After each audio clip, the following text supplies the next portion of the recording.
ശബരിമല യുവതീ പ്രവേശനം അടഞ്ഞ അധ്യായമല്ല, കഴിഞ്ഞ അധ്യായമാണെന്ന് CPM സംസ്ഥാന സെക്രട്ടറി MV ഗോവിന്ദൻ. വർഗീയതയെ പ്രതിരോധിക്കാൻ സഹായിക്കുന്നവരാണ് വിശ്വാസികൾ. ആഗോള അയ്യപ്പ സംഗമം അതിനുള്ള വേദിയാകും. അയ്യപ്പ സംഗമത്തിനെതിരെ രംഗത്ത് വരുന്നത് വർഗീയവാദികളാണെന്നും MV ഗോവിന്ദൻ പറഞ്ഞു. സ്ത്രീ പ്രവേശനം ഉൾപ്പെടെയുള്ള കാര്യങ്ങൾ ചോദിച്ചിട്ടുണ്ടായിരുന്നു. ചോദിച്ചപ്പോൾ ഞാൻ പറഞ്ഞു അതിന് കഴിഞ്ഞ അധ്യായമാണെന്നാണ്, അടഞ്ഞ അധ്യായമാണെന്നല്ല. രണ്ടാണ്. കഴിഞ്ഞ അധ്യായമാണ്. ഇന്നേ വരെയുള്ള വർഗീയ വിരുദ്ധ പ്രസ്ഥാനത്തിന്റെ ഭാഗമായിട്ട് വന്ന മഹാഭൂരിപക്ഷം വരുന്ന ജനത വിശ്വാസികൾ തന്നെയാണ്.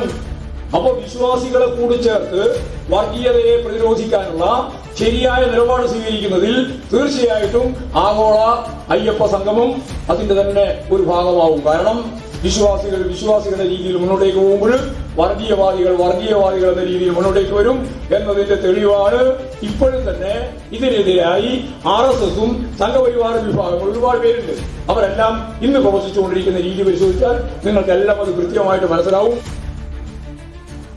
സെയ്ഫ് സൈനുലാബ്ദീൻ വീരളുമായി തിരുവനന്തപുരത്ത്. സെയ്ഫ്, രണ്ട് കാര്യങ്ങളാണ് വ്യക്തത വേണ്ടത്. ഒന്ന്, അടഞ്ഞ അധ്യായമല്ല, കഴിഞ്ഞ അധ്യായമാണ് ശബരിമല യുവതീ പ്രവേശം എന്നുള്ള ഗോവിന്ദ മാസ്റ്ററുടെ വാക്കുകൾ എന്താണ് അർത്ഥമാക്കുന്നത്? രണ്ടാമത്തെ കാര്യം, ഈ ആഗോള അയ്യപ്പ സംഗമത്തെ എതിർക്കുന്നവർ വർഗീയവാദികളാണെന്ന് ഗോവിന്ദ മാസ്റ്റർ പറയാൻ കാരണം എന്താണ്?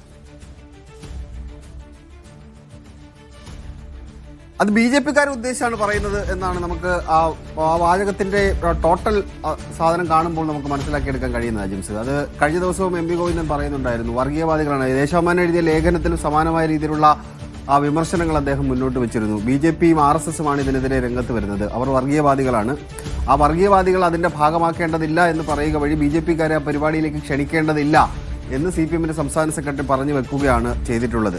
പിന്നീട് അജിംസ് ചോദിച്ച ആദ്യത്തെ ചോദ്യം, ഈ രണ്ട് വാചകങ്ങൾ തമ്മിലുള്ള വ്യത്യാസം നമുക്ക് മനസ്സിലാക്കാൻ കഴിയും. ഒന്ന്, അടഞ്ഞ അധ്യായം എന്ന് പറഞ്ഞു കഴിഞ്ഞാൽ ആ സബ്ജക്റ്റ് അവിടെ തീർന്നു എന്നുള്ളതാണ്. പക്ഷേ ഇത് കഴിഞ്ഞ അധ്യായമാണ്. ആ സബ്ജക്റ്റ് പൂർണ്ണമായും തീർന്നിട്ടില്ല.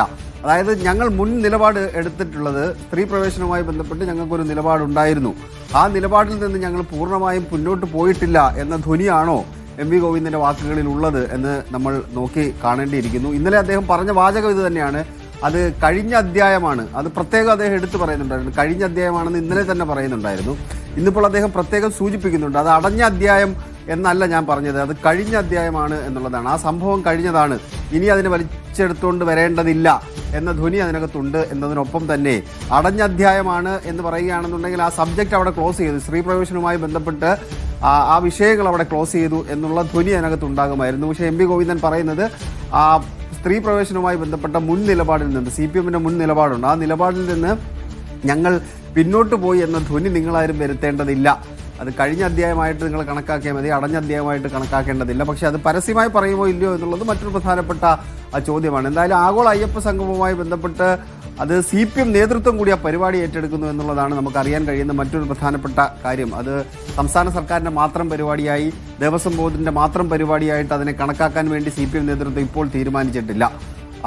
പമ്പയിൽ നടക്കുന്ന ആ പരിപാടി വലിയ സംഭവമാക്കി മാറ്റാൻ വേണ്ടിയുള്ള തീരുമാനമാണ് CPM നേതൃത്വം എടുത്തിരിക്കുന്നത്. CPMന്റെ പൂർണ്ണ പിന്തുണ, സംഘാടനവുമായി ബന്ധപ്പെട്ട അടക്കമുള്ള വിഷയങ്ങളിൽ CPMന്റെ പൂർണ്ണ പിന്തുണ ആ വിഷയത്തിൽ ഉണ്ടാകും എന്ന കാര്യത്തിൽ സംശയമില്ല. അങ്ങനെ പാർട്ടി നേതൃത്വം ഈ പരിപാടിയെ ഏറ്റെടുത്തുകൊണ്ട് അത് വലിയ ചരിത്രപരമായ ഒരു പരിപാടിയാക്കി മാറ്റാൻ വേണ്ടിയുള്ള തീരുമാനമെടുക്കുകയാണ്. അതിന് ഊർജ്ജം നൽകുന്ന 2-3 കാര്യങ്ങളുണ്ട്. ഒന്ന്, NSSന്റെ പിന്തുണയാണ്. ഈ ശബരിമല സ്ത്രീ പ്രവേശനവുമായി ബന്ധപ്പെട്ട വിഷയം ഉണ്ടായപ്പോൾ സംസ്ഥാന സർക്കാരിനെ പ്രതിക്കൂട്ടിൽ നിർത്തി വലിയ പ്രതിഷേധങ്ങൾ സംഘടിപ്പിച്ചത് NSS ആണ്. പക്ഷേ ഈ വിഷയത്തിൽ, ആഗോള അയ്യപ്പ സംഗമവുമായി ബന്ധപ്പെട്ട വിഷയത്തിൽ വരുമ്പോൾ NSSന്റെ പിന്തുണ, ചില ഉപാധികളോടെയാണെങ്കിലും NSSന്റെ പിന്തുണ സംസ്ഥാന സർക്കാരിനുണ്ട് എന്നുള്ളത് CPMനെ സംബന്ധിച്ച് വലിയ ആശ്വാസം നൽകുന്ന കാര്യമാണ്.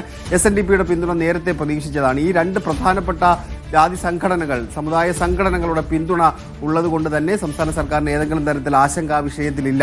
പിന്നീട് പാർട്ടിയുടെ പിന്തുണ കൂടി ആകുമ്പോഴേക്കും ആ പരിപാടി അത് ഒരു ചരിത്ര പരിപാടിയായി മാറ്റാൻ കഴിയും.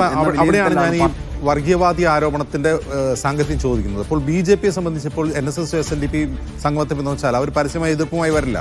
പിന്നെ എതിർക്കാനുള്ള UDF ആണ്. അപ്പോൾ UDFനെ അവർ തീരുമാനം പ്രഖ്യാപിക്കുന്നതിന് മുമ്പേ പ്രതിരോധത്തിലാക്കിയായിരുന്നു MV ഗോവിന്ദൻ മാസ്റ്റർ ലക്ഷ്യം. രാഷ്ട്രീയമായിട്ട് അജിംസ്, അത് വളരെ നല്ലൊരു വിലയിരുത്തലാണ് എന്ന് നമുക്ക് കണക്കാക്കിയെടുക്കാനും കഴിയും. കാരണം UDFന്റെ നിലപാട് അല്പസമയത്തിനകം തന്നെ പ്രതിപക്ഷ നേതാവും UDF കൺവീനറും കൂടി പ്രഖ്യാപിക്കും. പൊതുവെയുള്ള അവരുടെ നിലപാട് നേരത്തെ സാജു സൂചിപ്പിച്ച പോലെ തന്നെ അതിനോട് പൂർണ്ണ തോതിൽ സഹകരിക്കേണ്ടതില്ല എന്നുള്ളതാണ്. പക്ഷേ സാമുദായിക സംഘടനകളുടെ പിന്തുണ ഇതിനകത്തുണ്ട്. NSS SNDPയുടെയും പിന്തുണയുള്ളപ്പോൾ UDF എങ്ങനെ പൂർണ്ണ തോതിൽ മാറി നിൽക്കും? അതുകൊണ്ട് തന്നെ നേരത്തെ ചില വിമർശനങ്ങൾ ഉന്നയിച്ചുകൊണ്ട് BJPയെ ആണ് പരസ്യമായി വിമർശിക്കുന്നതെങ്കിലും ഇതിനെ എതിർക്കുന്ന ആൾക്കാർ വർഗീയവാദികളാണ് എന്ന് പറഞ്ഞുകൊണ്ട് ഹൈന്ദവ സമുദായത്തിനിടയിൽ ഒരു കൺഫ്യൂഷൻ സൃഷ്ടിക്കുക എന്നുള്ള രാഷ്ട്രീയ തന്ത്രം കൂടി MV ഗോവിന്ദന്റെ വാക്കുകളിലുണ്ട് എന്ന് അനുമാനിച്ചെടുത്താലും തെറ്റില്ല എന്ന് തോന്നുന്നു. അജിത്, ശരി, ഒരു നിമിഷം. സേഫ്, ഇപ്പോൾ NP ചെക്കുട്ടി മാധ്യമപ്രവർത്തകൻ ടെലിഫോൺ ലൈനിലുണ്ട്. NP ചെക്കുട്ടി, ഈ അയ്യപ്പ സംഗമം അതുപോലെ യുവതീ പ്രവേശം ഇത് രണ്ടും ചേർത്താണ് CPM ഒരു നിലപാട് സ്വീകരിക്കുന്നത്. അത് കഴിഞ്ഞ അധ്യായമാണ്, അടഞ്ഞ അധ്യായമല്ല യുവതീ പ്രവേശം. അതുകൊണ്ട് അതിനി ആരും ഇപ്പോൾ തുറക്കാൻ നോക്കേണ്ടതില്ല. അയ്യപ്പ സംഗമത്തിലൂടെ ശബരിമലയിൽ നിന്ന് വർഗീയവാദികളെ മാറ്റി നിർത്തുക എന്നതാണ് തങ്ങളുടെ ലക്ഷ്യമെന്ന് CPM സംസ്ഥാന സെക്രട്ടറി പ്രഖ്യാപിക്കുന്നു. ഇതിലൂടെ CPM എന്തായിരിക്കും ഉദ്ദേശിക്കുന്നുണ്ടാവുന്നത്? കണ്ണൂരൊക്കെ ഇത് നേരത്തെ തന്നെ പ്രയോഗിച്ച് നടക്കുന്ന ഒരു രീതിയാണ്. അമ്പല കമ്മിറ്റികളുടെ പൂർണ്ണമായ നിയന്ത്രണം ഏറ്റെടുക്കുക, അവിടെയുള്ള ഉത്സവങ്ങളിൽ CPMന്റെ അരിവാചിക നക്ഷത്രം പോലെയുള്ള ചിഹ്നങ്ങൾ കൊണ്ടുവരിക, നേതാക്കന്മാര് തെയ്യങ്ങൾക്ക് പകരം നേതാക്കന്മാരുടെ ഫോട്ടോ വെച്ചുള്ള തെയ്യങ്ങൾ നടത്തുക. ഈ തരത്തിൽ മതത്തെയും രാഷ്ട്രീയത്തെയും കൂട്ടിക്കെട്ടുന്ന ഒരു ശൈലി കണ്ണൂരിൽ വ്യാപകമായിട്ട് അവർ പ്രയോഗിച്ചുകൊണ്ടിരിക്കുന്നുണ്ട്. അതിന്റെ ഏറ്റവും വലിയ ഒരു ദേശീയ തലത്തിൽ, സംസ്ഥാന തലത്തിലുള്ള ഒരു പുതിയ ആവിഷ്കാരം എന്ന മട്ടിൽ മാത്രമേ ഈ അയ്യപ്പ സംഗമത്തെ കാണാൻ കഴിയൂ. രാഷ്ട്രീയമായിട്ടുള്ള ഒരു സംഗതിയാണ്. അയ്യപ്പന്മാരുടെ സംഗമം എന്ന് പറയുന്നത് 18-ാം പടി കയറിയിട്ടുള്ള സംഗമമാണ്, അല്ലാതെ മറ്റൊരു സംഗമത്തിനും യഥാർത്ഥത്തിൽ പ്രസക്തി ഇല്ല. അപ്പൊ അതുകൊണ്ട് അയ്യപ്പ സംഗമം എന്ന പേരിൽ ഒരു സമ്മേളനം വിളിച്ചു കൂട്ടുന്നുണ്ടെങ്കിൽ അതിന് പിന്നിലുള്ള താല്പര്യങ്ങൾ രാഷ്ട്രീയം മാത്രമാണ്. മാത്രമല്ല, അയ്യപ്പ ഭജന സംഘങ്ങൾ ധാരാളം കേരളത്തിലെ പല ഭാഗങ്ങളിലായിട്ടുണ്ട്. അതൊരു സാമൂഹികമായ പ്രവൃത്തിയാണ്. കക്ഷിരാഷ്ട്രീയ പ്രസ്ഥാനങ്ങളോ സർക്കാരുകളോ ഏറ്റെടുക്കേണ്ട ഒരു ചുമതലയല്ലാതെ. അപ്പൊ അതുകൊണ്ടൊക്കെ തന്നെ CPMന്റെ അതിന് പിന്നിലുള്ള താല്പര്യങ്ങൾ വളരെ വളരെ വ്യക്തമാണ്. അത് കണ്ണൂരിൽ അവർ പ്രയോഗിച്ചിട്ടുള്ളതാണ്. ആത്യന്തികമായിട്ട് കണ്ണൂരിലെ വലതുപക്ഷ രാഷ്ട്രീയത്തിന് വലിയ അടിത്തറയിട്ട് കൊടുത്തിരിക്കുന്ന ഒരു രാഷ്ട്രീയ രീതിയുമായിരുന്നു.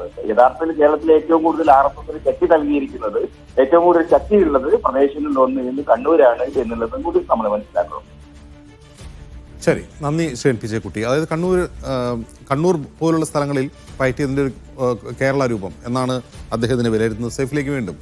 സേഫ്, ഈ ഒരു അയ്യപ്പ സംഗമത്തിലൂടെ എന്ത് തരം ഒരു രാഷ്ട്രീയ നേട്ടമാണ് CPM മുന്നിൽ കാണുന്നത്? അതൊരു തെരഞ്ഞെടുപ്പ് രാഷ്ട്രീയം തന്നെയായിട്ട് കണക്കാക്കേണ്ടിയിരിക്കുന്നു. അജിംസ്, ഇപ്പോൾ UDF വിമർശനം ഉന്നയിക്കുന്ന പോലെ ഇപ്പോൾ മുഖ്യമന്ത്രിയുടെ വാർത്താ സമ്മേളനത്തിൽ കഴിഞ്ഞ ദിവസം അദ്ദേഹം വാർത്താ സമ്മേളനം നടത്തുമ്പോൾ നമ്മൾ ഈ ചോദ്യം ഉന്നയിച്ചിരുന്നു. അത് രാജീവ് ചന്ദ്രശേഖരൻ ഉന്നയിച്ച ചില വിഷയങ്ങളുമായി ബന്ധപ്പെട്ടാണ് അദ്ദേഹത്തിന്റെ ശ്രദ്ധയിലേക്ക് ആ വിഷയം കൊണ്ടുവന്നത്. ഈ പരിപാടി അത് ഭൂരിപക്ഷ പ്രീണനത്തിന് വേണ്ടിയാണ് എന്നു രാജീവ് ചന്ദ്രശേഖരൻ പറഞ്ഞത് അടക്കമുള്ള കാര്യങ്ങളാണ് മുഖ്യമന്ത്രിയോട് ചോദിച്ചത്. അപ്പോൾ മുഖ്യമന്ത്രി പറഞ്ഞു തുടങ്ങിയ ഒരു വാചകം, ഇതുവരെ ഞങ്ങൾ ന്യൂനപക്ഷ പ്രീണനം നടത്തിയെന്നാണല്ലോ നിങ്ങളെല്ലാവരും പറഞ്ഞുകൊണ്ടിരുന്നത്, ഇപ്പോൾ ഭൂരിപക്ഷ പ്രീണനമായോ എന്ന് ചോദിച്ചുകൊണ്ട് മുഖ്യമന്ത്രി ചിരിച്ചുകൊണ്ടാണ് പിന്നീട് അതിനകത്ത് മറുപടി പറയേണ്ടത്. ആ ഭീഷണിയൊന്നും വേണ്ട, പരിപാടി ഇവിടെ നടക്കും എന്ന് മുഖ്യമന്ത്രി കൃത്യമായി തന്നെ അവരുടെ രാഷ്ട്രീയ നിലപാട്, CPMന്റെ രാഷ്ട്രീയ നിലപാട് മുഖ്യമന്ത്രി വിശദമാക്കുകയും ചെയ്തിട്ടുണ്ട്. ഇപ്പോൾ തദ്ദേശ തെരഞ്ഞെടുപ്പ് വരാൻ പോകുന്നു, അതുപോലെ തന്നെ നിയമസഭാ തെരഞ്ഞെടുപ്പ് വരാൻ പോകുന്നു. കഴിഞ്ഞ ലോക്സഭാ തെരഞ്ഞെടുപ്പിലടക്കം ന്യൂനപക്ഷത്തിന്റെ കാര്യമായ പിന്തുണ നേടിയെടുക്കാൻ വേണ്ടി ഇടതുമുന്നണിക്ക് കഴിഞ്ഞിട്ടില്ല. പല വിഷയങ്ങൾ, ന്യൂനപക്ഷങ്ങളുമായി ബന്ധപ്പെട്ട പല വിഷയങ്ങൾ ഉയർത്തിയിട്ടും അങ്ങനെ ഒരു പിന്തുണ കിട്ടിയിട്ടില്ല. ആ ഘട്ടത്തിലാണ് ഭൂരിപക്ഷ പ്രീണനം നടത്തുന്നു എന്ന തരത്തിലുള്ള വിമർശനങ്ങൾ ഉയർന്നു വന്നിട്ടുള്ളത്. ഇപ്പോൾ ആഗോള അയ്യപ്പ സംഗമവുമായി ബന്ധപ്പെട്ട് പ്രതിപക്ഷം ഉയർത്തുന്ന ചില രാഷ്ട്രീയ വിമർശനങ്ങളുണ്ട്. അത് ഭൂരിപക്ഷ പ്രീണനവുമായി ബന്ധപ്പെട്ട രാഷ്ട്രീയ ചർച്ചകളാണ്. എന്തായാലും നമുക്ക് ഈ വിഷയത്തെ കാണേണ്ടിയിരിക്കുന്നത് അതിനകത്തൊരു തെരഞ്ഞെടുപ്പ് രാഷ്ട്രീയമുണ്ട് എന്നുള്ളത് തന്നെയാണ്. ആഗോള അയ്യപ്പ സംഗമം നടത്തുമ്പോൾ അതിന്റെ പിന്നിൽ ഒരു തെരഞ്ഞെടുപ്പ് രാഷ്ട്രീയമുണ്ട്. അത് CPM പരസ്യമായി ചിലപ്പോൾ സമ്മതിക്കില്ല, പക്ഷേ അതിനകത്തൊരു തെരഞ്ഞെടുപ്പ് രാഷ്ട്രീയമുണ്ട് എന്ന് ആരെങ്കിലും ചിന്തിച്ചാൽ അതിനകത്ത് തെറ്റ് പറയാനില്ല. അത് ഹൈന്ദവ സമുദായത്തിന്റെ വോട്ട് നേടിയെടുക്കാൻ വേണ്ടിയുള്ള CPMന്റെ ഒരു രാഷ്ട്രീയ കൗശലമായിട്ട് വേണമെങ്കിൽ കൂടി നമുക്കതിനെ കണക്കാക്കാൻ കഴിയുമല്ലോ. ശരി, സേഫ് സെല്ലിലാണ് വിവരങ്ങൾ നൽകിക്കൊണ്ടിരിക്കുന്നത്. അല്പസമയം